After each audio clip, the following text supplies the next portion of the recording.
Just remember, in 1973, we had no digital cameras, no personal computers, no internet.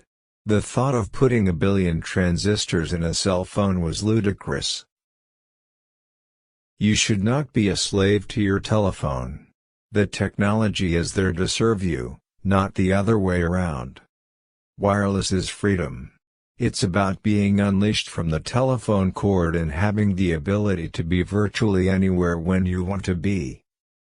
The first cell phone model weighed over 1 kilo, and you could only talk for 20 minutes before the battery ran out.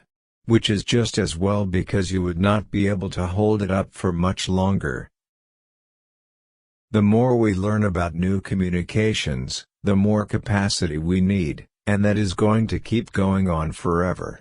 That's been happening since radio was invented, and that's going to keep going.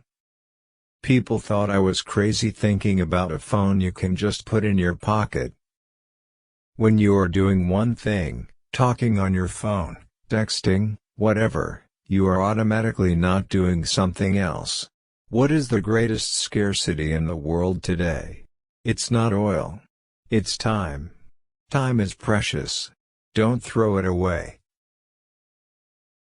I never really started to carry a cellular phone until it was small enough so I could put it on my belt and not even feel it was there.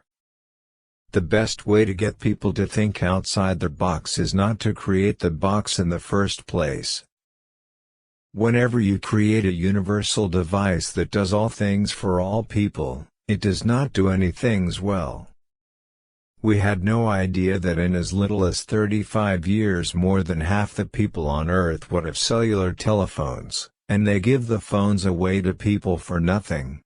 You should not be a slave to your telephone. The technology is there to